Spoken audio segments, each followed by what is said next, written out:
Eu queria que você abrisse a sua Bíblia em 2 Reis, no capítulo 6. Hoje nós estamos dando início a um novo tema. Aqui não dá para você ver, mas está escrito invisível. E não dá para você ler já de propósito. Fica só o visível, né? Mas nosso tema é invisível aos olhos. O nome do nosso tema que nós estamos dando início hoje. Eu quero falar aqui com vocês sobre um texto que está lá no Velho Testamento. Você crê que o Senhor pode falar com você ainda com textos da Velha Aliança? Amém? Está lá em 2 Reis, no capítulo 6. A Bíblia conta aqui a história de uma guerra que foi estabelecida entre a Assíria e os israelitas. E nós vamos ver aqui como que acontece o decorrer dessa guerra. O Senhor provê para o povo de Israel sob a liderança do profeta Eliseu. Então a história é bem explicativa, eu queria que você acompanhasse aí. Começa lá no versículo 8, então é 2 Reis 6:8. Diz assim: Ora, o rei da Síria estava em guerra contra Israel. Então, uma batalha entre a Síria e Israel. Depois de reunir-se com os seus conselheiros, disse: montarei meu acampamento em tal lugar, para ali guerrear contra Israel.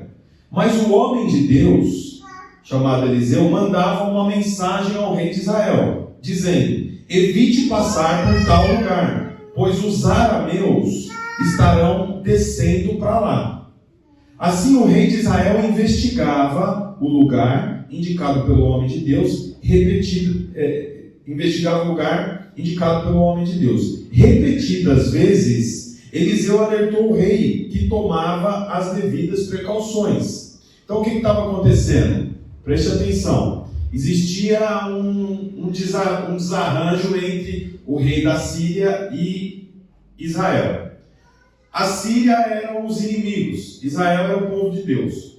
Então o rei da Síria fazia uma reunião com os seus conselheiros e dizia o seguinte: olha, vamos atacar Israel em tal lugar. Era feita uma reunião, ninguém sabia daquilo, só sabia o rei e os conselheiros, que eram os generais, os responsáveis pelo exército.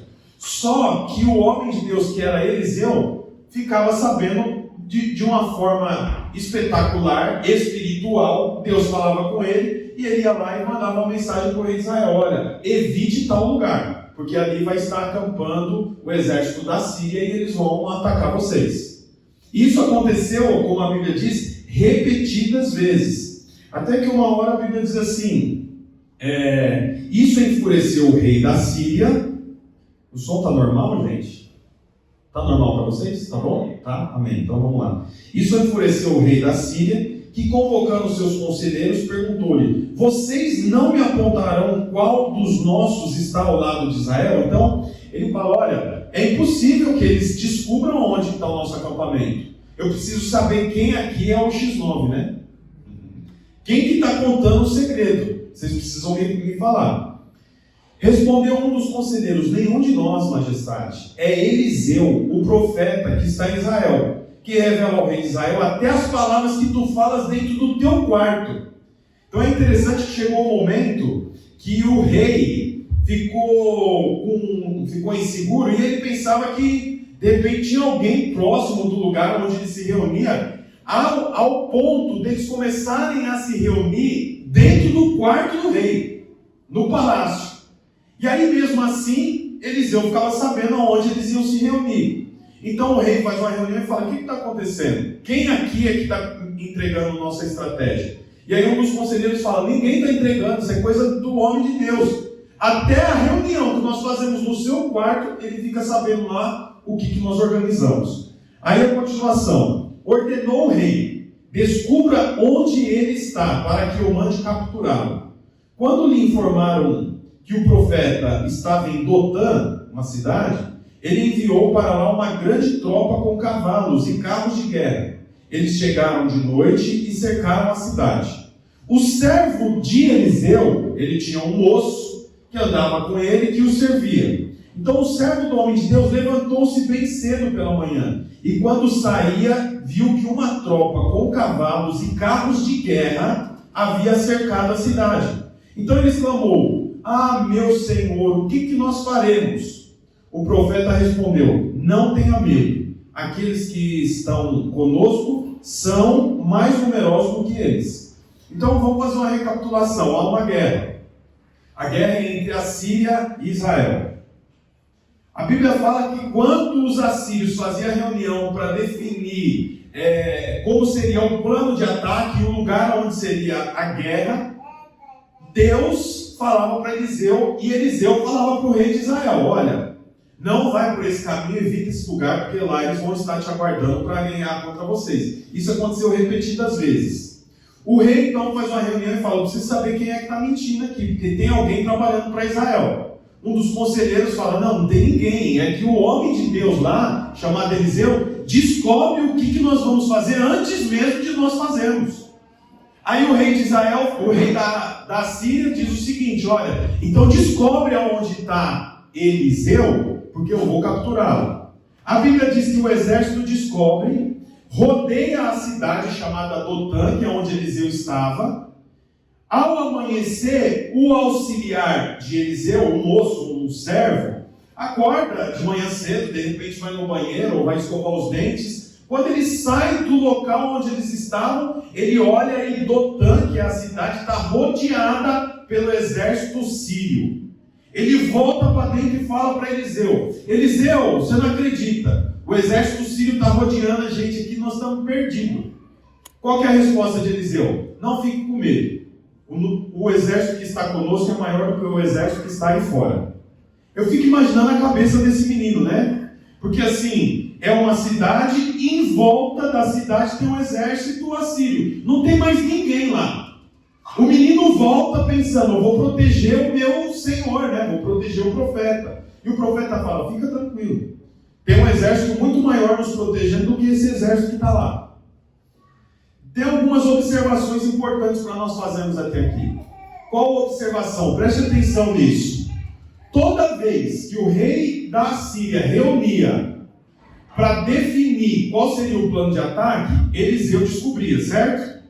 Agora, o exército da Síria elaborou um plano para descobrir onde Eliseu está. E Eliseu não descobre. Não é estranho isso? Vou falar mais uma vez. Eles reuniam e falavam assim: "O plano de ataque é esse. Vamos atacar dessa forma a Israel." Eliseu ficava sabendo. E Eliseu informava o rei. Agora mudou o plano de ataque. O plano de ataque não é mais contra Israel, é contra Eliseu. Você acha que Eliseu sabia ou não sabia que o exército da Síria ia vir capturá-lo? Eu imagino que ele sabia, porque repetidas vezes a Síria bolou um plano de ataque contra Israel e Deus falava para Eliseu. Agora eles mudaram o plano de ataque e vão vir capturar Eliseu. Eliseu também sabia que o exército viria. É interessante porque Eliseu sabia que o exército viria, mas ele não fugiu. Eliseu sabia que o exército inimigo viria capturá-lo, mas ele dormiu. E dormiu bastante, porque o jovem, o servo, jovem dorme mais, né? O jovem acordou e Eliseu continuava dormindo. Olha, isso mostra para nós aonde Eliseu atribuía a fé dele. Eliseu confiava no invisível.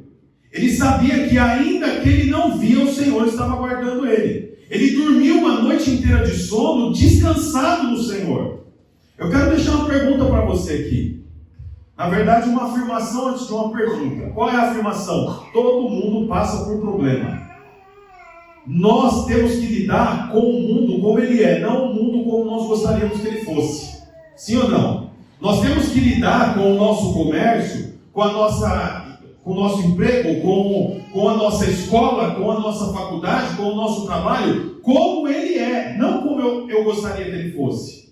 Isso ocasiona problemas, porque eu saio de casa esperando um mundo, mas na verdade o mundo não é aquele que eu gostaria. O mundo está aí para ser vivido, e eu preciso todos os dias desafiar o mundo para mim poder sustentar a minha casa. Eu preciso todo dia desafiar o mundo para mim continuar em santidade. Eu preciso todo dia desafiar o mundo para mim continuar diante do Senhor, andando como o Senhor quer que eu ande, como a Bíblia diz. Portanto, todo mundo tem problema. A diferença está aqui, ó. Eliseu tinha um baita problema. Era um exército inteiro que abandonou a guerra contra uma nação e declarou guerra contra um único homem. Isso é um problema ou não é, gente? É um grande problema. Mas Eliseu dormia a noite inteira e Eliseu não fugiu. Eliseu encarou o problema. Deixa eu te falar uma coisa. Pratique uma vida resolvida. Assuma os seus problemas e resolva os seus problemas. Para de fugir. Porque o que mais tem hoje é gente que foge do problema. Gente que não tem a vida resolvida. Ainda mais com a questão das redes sociais, do celular, do WhatsApp. Resolve problema mandando mensagem. Problema nós resolvemos olhando no olho. Eliseu não fugiu. Tem um exército vindo. Eliseu ficou na casa dele dormindo, descansando. Descansando. Não é tremendo isso? Um exército está vindo atacar o cara e ele está fazendo o quê? Descansando. Dormindo. Ele não fugiu. Poxa, ele sabia antes dos ataques. Deus falava para Eliseu. Ele sabia do ataque que seria contra ele, mas ele ficou lá. Deixa eu te falar uma coisa. Você tem que encarar os seus problemas. Você tem que saber que tipo de gente você é, que tipo de problema você tem e como você resolve os problemas. Nós temos facilidade para andar com pá.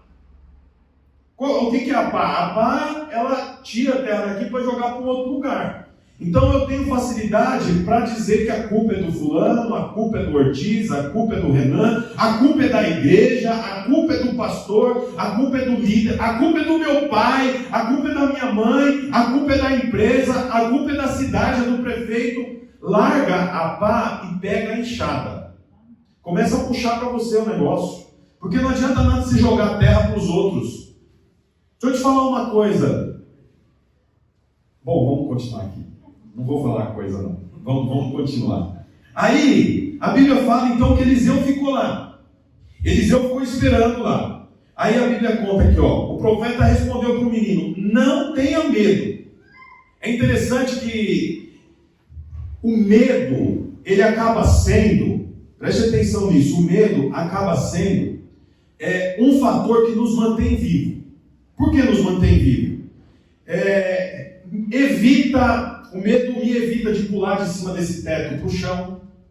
O medo me evita de correr com o meu carro a muitos quilômetros por hora. O medo me evita de sair de casa 2 da manhã, para andar de bicicleta, porque eu tenho medo de ser atropelado. O medo me mantém vivo.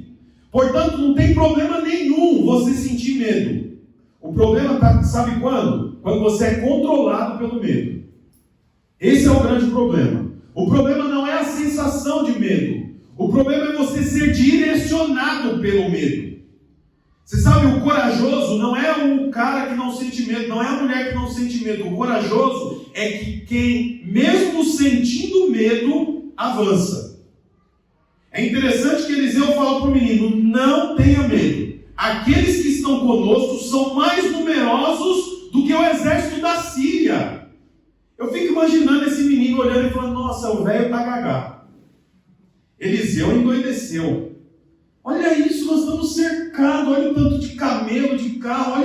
Olha o poder bélico da Síria. Como que ele fala um negócio desse? Aí olha a continuação do texto, versículo 17. Eliseu orou, abre aspas, olha a oração de Eliseu: Senhor, abre os olhos dele, para que veja. Então o Senhor abriu os olhos do rapaz, que olhou e viu colinas cheias de cavalos e carros de fogo ao redor de Eliseu. Preste atenção nisso aqui, gente. Ele está em Dotã, uma cidade pequena. A cidade está rodeada pelo exército da Síria. Eliseu estava dormindo, o menino vem e acorda Eliseu: nós estamos cercados, precisamos fugir. Nós precisamos fazer alguma coisa, o exército da Síria está aqui na nossa porta, está rodeado, não tem para onde ir. Eliseu acorda: o que é? que foi? Está rodeado aqui, não vou morrer. Eu nem casei ainda. Que os jovens têm, né? Precisa casar antes de morrer. Como se casar já não fosse. Não, quer dizer, tem que casar primeiro. O pessoal gosta dessas piadinhas, né? O pessoal gosta. Aí eu preciso casar ainda. Ele fala: calma. Olha, o nosso exército é muito maior. Ele fala assim: não, esse exército dos caras aqui, ó o rei da Síria ali. Aí ele põe a mão aqui, talvez, e fala: Senhor, abre os olhos desse rapaz. E a Bíblia diz que os olhos do rapaz foram abertos. E quando os olhos foram abertos, ele viu o quê? Colinas, montanhas, cobertas, cheias de cavalos e carros de fogo ao redor de Eliseu. Olha que interessante, Eliseu não ora, preste atenção nisso, Eliseu não ora para o menino, para que o menino tenha força. Senhor, faz desse jovem forte, para ele matar todos os soldados inimigos. Eliseu não ora pedindo para que esse menino consiga tornar-se invisível aos olhos. Eliseu não ora assim: Senhor, cria aqui uma abduzão para que eu desapareça e apareça em outro lugar. Ele podia orar isso, porque a Bíblia fala que o mentor dele, que era Elias, desapareceu numa carruagem de fogo. Vocês lembram disso, sim ou não? Não, ele ora para o menino ter o quê? Olhos abertos, visão. Eu quero dizer uma coisa para você: no dia mal, ore pela coisa certa. Ore para Deus te dar visão. Olha a continuação do texto. O menino olhou e viu as colinas cheias de carros e cavalos de fogo. Quando os arameus, que são os assírios, desceram na direção de Eliseu, Eliseu orou ao Senhor. A segunda oração de Eliseu: fere esses homens de cegueira. Então olha, aqui é muito interessante, porque são duas orações de Eliseu. A primeira oração é para que o rapaz enxergasse. A segunda oração é para que os inimigos cegassem. Olha, você percebe que a vitória não está baseada na força. A vitória está baseada na visão. Porque Eliseu e o rapaz venceram um exército dominante. Por quê? Por causa da visão. E o exército que perdeu por quê? Por causa da visão também.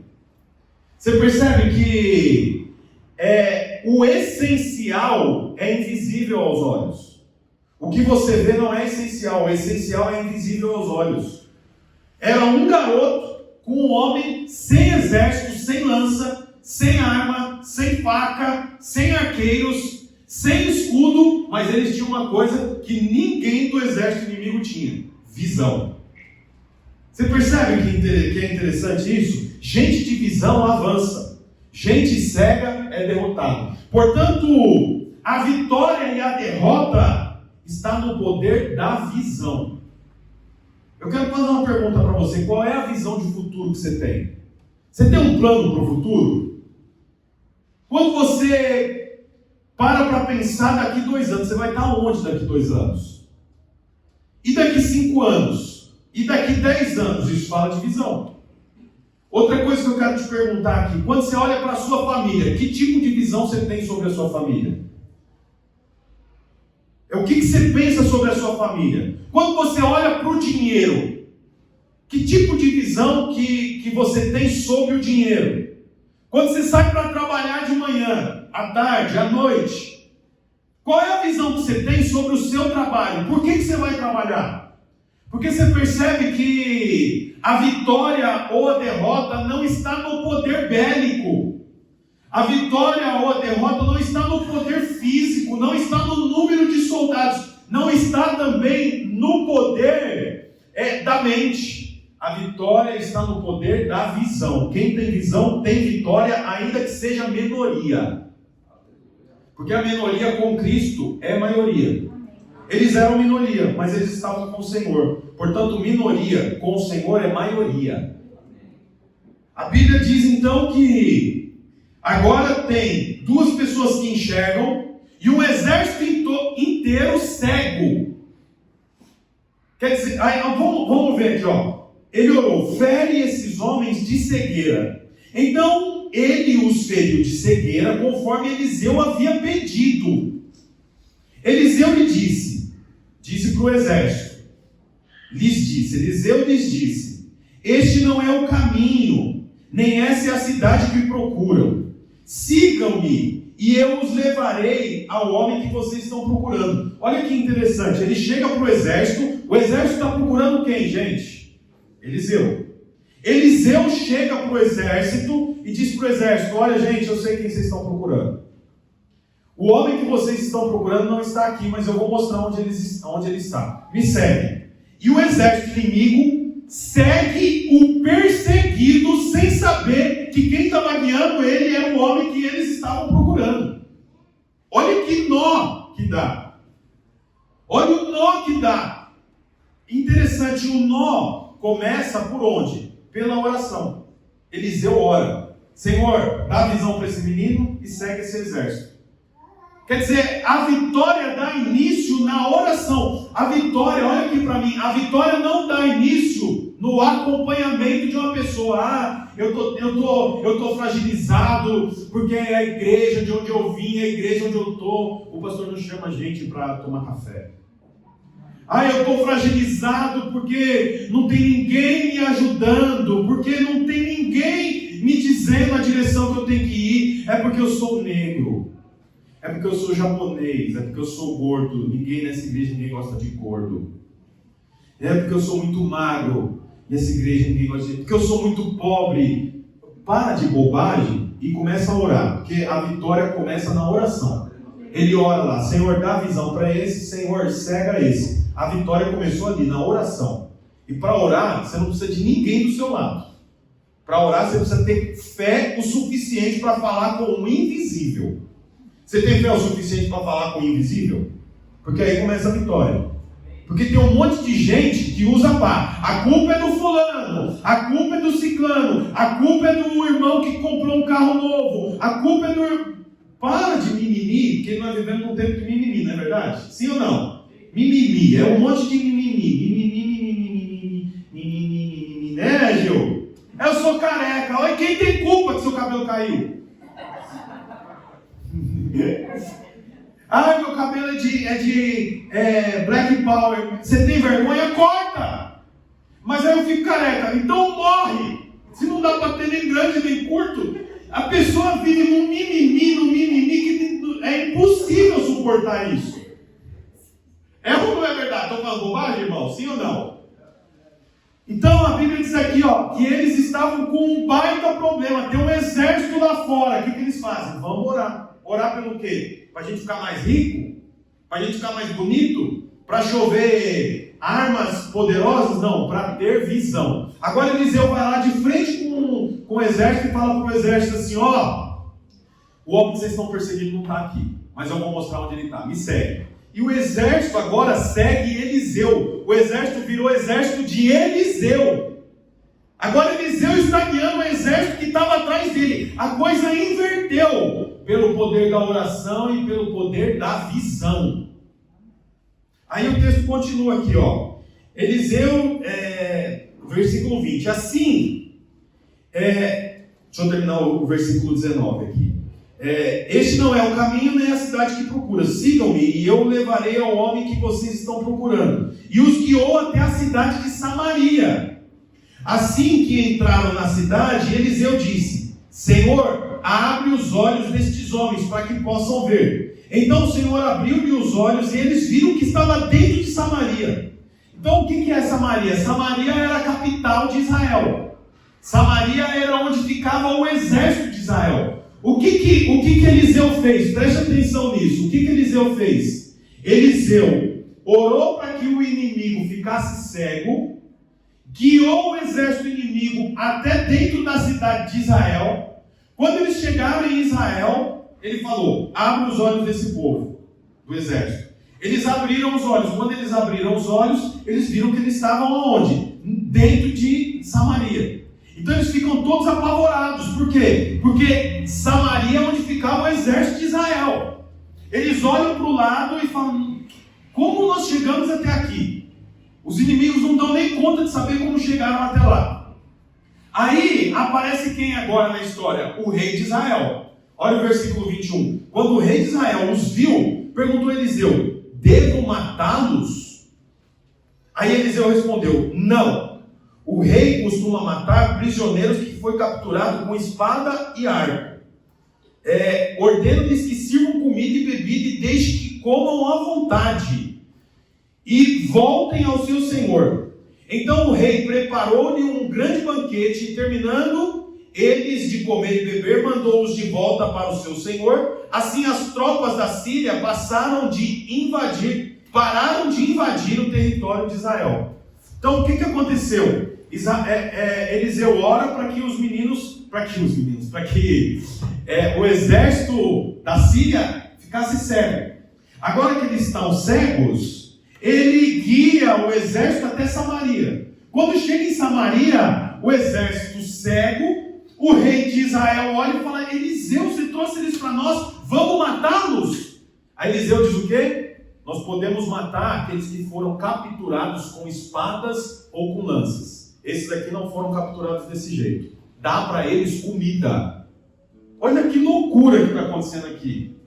O rei de Israel quer matar, mas não pode ser morto os inimigos. Por quê? Porque eles não foram vencidos da forma convencional. Portanto, se eles não foram vencidos da forma convencional, eles não merecem a morte. Eles merecem ser alimentados.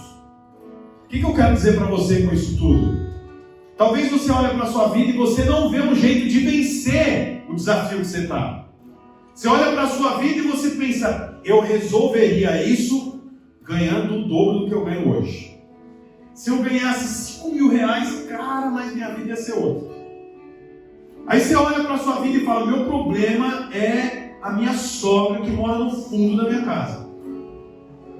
Se ela não morasse aqui, o problema era resolvido. Ah, não, eu resolveria meu problema se eu tivesse um carro. Se eu tivesse um carro, se eu tivesse uma casa própria. Tudo isso são métodos convencionais. Se você é um homem de Deus, uma mulher de Deus, não é por método convencional que o Senhor vai resolver a sua vida. O Senhor vai resolver a sua vida do jeito dele. Por quê? Porque Eliseu entregou a vida dele para o Senhor. Se Eliseu entregou a vida dele para o Senhor, quem resolve os problemas é o Senhor pelo método do Senhor. Você vê que o rei de Israel falou o quê? Agora é só matar e acabou o nosso problema. Eliseu falou: não, nós não vamos matar porque nós não capturamos da forma convencional. Portanto, eu quero encorajar você a crer no invisível. O problema vai ser resolvido, mas não do método convencional. Método convencional, você não precisa de Deus. Você precisa do Senhor para resolver os seus problemas? Não. O método convencional seria lança contra lança, arco contra arco, flecha contra flecha. Resolveu o problema. Mas nessa ocasião, o problema foi resolvido de outro jeito. Eu queria que você pensasse por alguns segundos: qual é o problema que você está enfrentando? Você quer ter o problema resolvido pelo método convencional? Se você quer ter o problema resolvido pelo método convencional, você não precisa de Jesus. Você precisa do quê? De um amante. O método convencional para resolver o problema conjugal é amante. É uma forma. Você quer resolver o seu problema do método convencional? Foge do problema, é o método convencional. Foge de cidade, foge de pessoas, foge de igrejas. Foge da casa do pai, foge da casa da mãe, foge da casa do filho. Esse é o método convencional. Quem resolve o problema do método convencional recebe no final sangue derramado. Quem resolve o problema pelo método do Senhor recebe no final alimento. Então você escolhe como que você quer resolver os seus problemas. É com arco e flecha? É com espada na mão? É com escudo? É com poder bélico? O que vai sobrar no final é gente morta e sangue derramado. Talvez um levantando a espada e dizendo: eu fui o campeão, mas com poças de sangue ao seu derredor. Agora, se você resolve o problema por intermédio do método do Senhor, no final todos se alimentam e a guerra acaba. Que a Bíblia diz aqui, pararam de invadir o território de Israel. Pararam. Por quê? Porque Israel foi misericordioso. Porque Israel não resolveu o problema pelo método convencional. Como que você resolve os seus problemas? É gritando dentro de casa? É ficando uma semana dormindo um no sofá, o outro na cama? Como que você resolve os seus problemas? Porque método convencional é sangue derramado. É resultado por um curto período de tempo. Porque imagina que Eliseu fala, pode matar. Aqueles homens têm filhos, sim ou não? Tem filhos ou não tem os soldados assírios? Tem filhos.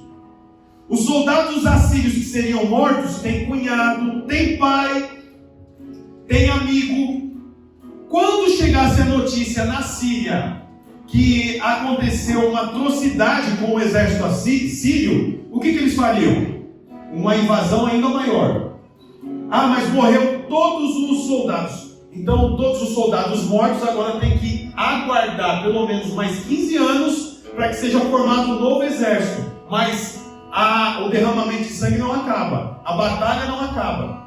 Agora aqui a Bíblia diz, pararam de invadir o território de Israel. Por quê? Porque esses homens que foram alimentados, voltaram para a Síria e disseram, não dá mais para enfrentar eles. Eles foram misericordiosos conosco, deram comida para a gente. Nós estávamos na mão dele, nós nem vimos, nós chegamos dentro da Samaria, nós estávamos em Dotã. Quando a gente viu que nós estávamos dentro de Samaria, cercado, e eles não fizeram nada com a gente, muito pelo contrário, nós comemos da melhor comida que nós tínhamos, tomamos o melhor vinho, comemos o melhor pão, e no final eles ficaram de cima das muralhas, dando tchau para a gente e abençoando as nossas vidas no nome do Deus que eles servem. Olha, mudou a história, agora eles contam para os filhos, filho, você pode enfrentar todo mundo, menos Israel, porque Israel teve misericórdia do vô e do pai. Era para você não ter pai, mas você tem pai, sabe por quê? Porque Israel teve misericórdia de nós. Olha, acabou, resolveu o problema. Do método convencional? Não, do método espiritual.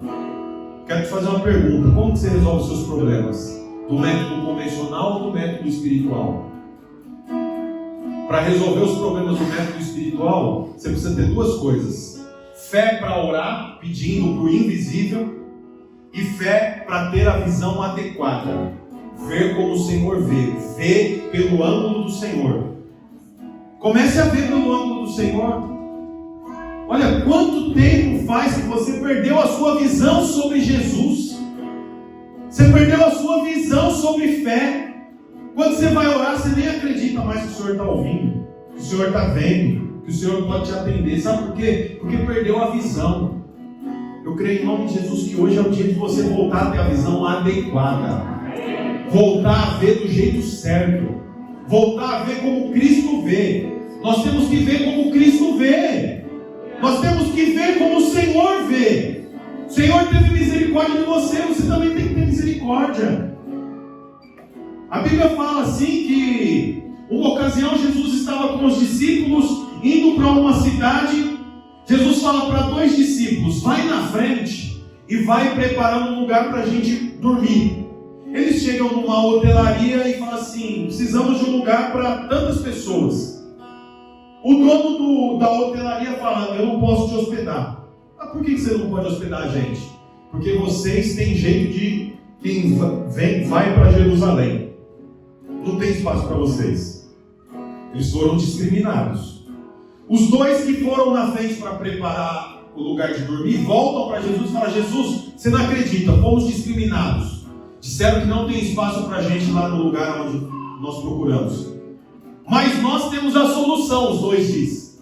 Aí Jesus fala, qual é a solução? Ele diz assim, nós vamos fazer descer fogo do céu e vamos matar todo mundo. Aí Jesus fala, vocês estão andando comigo há tanto tempo e não percebeu de que espírito que eu sou ainda? Vai fazer descer fogo do céu para matar ninguém. Mas a postura desses 2 discípulos é exatamente a nossa. Quantas vezes você já não quis matar alguém queimado? Quis ou não quis? Talvez você não verbaliza isso, queria que morresse queimado, mas você mostra a língua.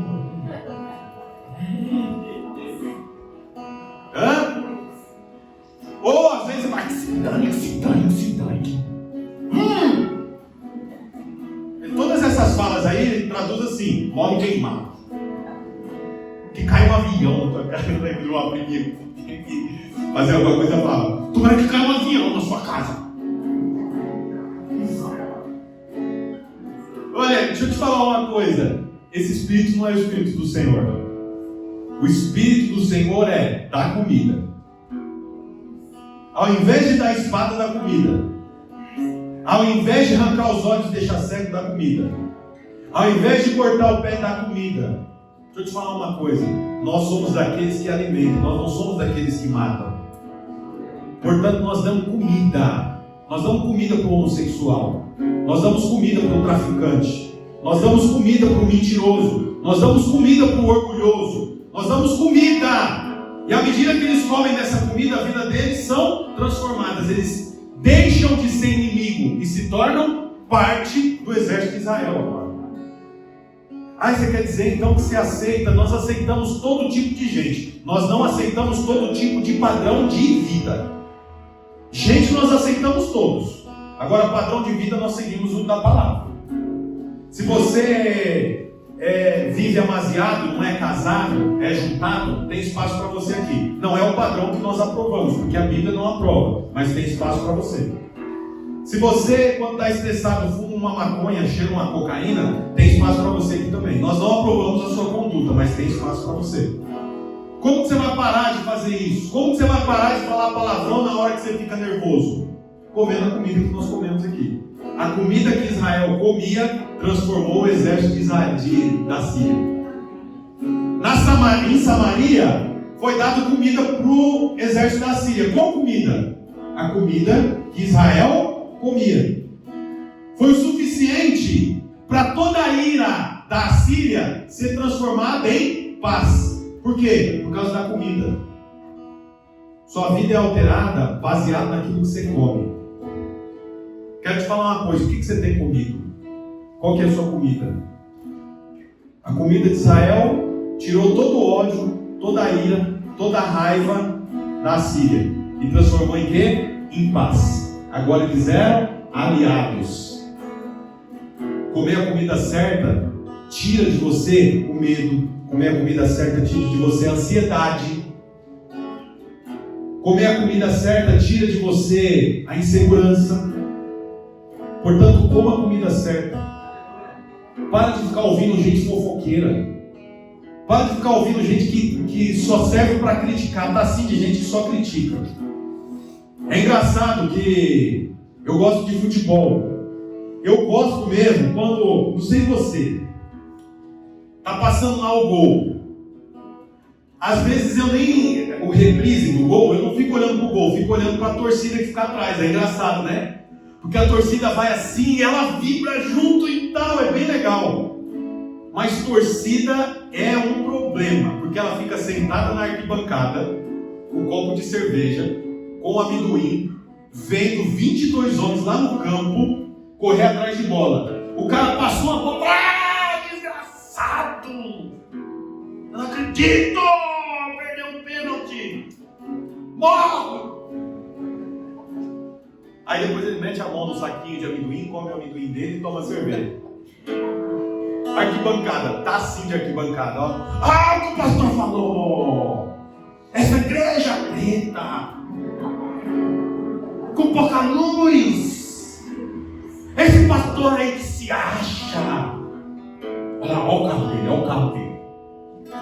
Aí eu volto pra casa e vou comer meu amendoim. Não tem coragem de vir para o campo, mas para criticar, ó, tem um monte. Eu quero convidar você a vir para o campo. Vem para o campo, põe a chuteira. Vai para o campo, vai buscar ser transformado. Vai orar, vai pedir para Deus transformar a sua visão. Aí você deixa de ser arquibancada, eu deixo de ser arquibancada. Nós deixamos de ser arquibancada. Precisamos, em nome de Jesus, ir para o campo. Porque o Senhor cuida dos nossos inimigos. Você não precisa cuidar dos seus inimigos, o Senhor cuida. Vai orar, tenha visão e coma a comida certa. Seus inimigos vão cair aos teus pés. Eu declaro em nome de Jesus que todos os seus inimigos vão tornar-se aliados. Eu declaro em nome de Jesus que você não vai buscar sangue, você vai buscar alimentar o estômago dos seus inimigos. Com quê? Com palavra, com amor, com vida. com misericórdia. Eliseu foi misericordioso, gracioso. Ele não foi rancoroso. Eu quero, em nome de Jesus, ministrar o seu coração. Não resolva os problemas da forma convencional. Vai para Cristo. Vai orar. Pede para o Senhor, abra os meus olhos. Deus, eu preciso ver. Eu não preciso de força, eu preciso ver. Abra os meus olhos. Eliseu não falou para o menino assim: olha, se você não tivesse pecado muito, você ia ver como eu vejo. Ah, se você fosse um pouquinho mais espiritual, você ia ver como eu vejo. Não, Eliseu ora. Senhor, abra os olhos. E eu quero orar por você nessa manhã, para que o Senhor abra os teus olhos. Fica de pé no seu lugar. Não é pelo muito pecar ou pelo pouco pecar. Não é pelo quanto você dá de dízimo, quanto você não dá. Não é por isso. É pela visão. Por isso, coloque a mão nos seus olhos. Senhor, eu oro aqui em nome de Jesus. Abra a visão. Abra a visão. Nós precisamos ter a visão aberta, Senhor. Deus, que cada um de nós possamos ver o invisível. Ver o invisível. Senhor, abra os olhos dos comerciantes aqui. Se você é comerciante, diga amém. Fala, Senhor, me dá estratégia. Abra os olhos, Senhor Jesus, dos professores. Abra, Senhor, os olhos daqueles que trabalham na indústria, na metalúrgica, do empresário. Se você é um desses que eu falei, fala para o Senhor: abra os meus olhos, Senhor. Abra os olhos para os pais, para educarem os seus filhos, não da forma convencional. Senhor, abra os olhos dos desempregados, para encontrar o emprego necessário. Senhor, abra os olhos dos maridos, para verem como devem mudar o tratamento para com a esposa. Abra os olhos das esposas, para verem como devem tratar, Senhor, os seus maridos. Abra os olhos dos filhos.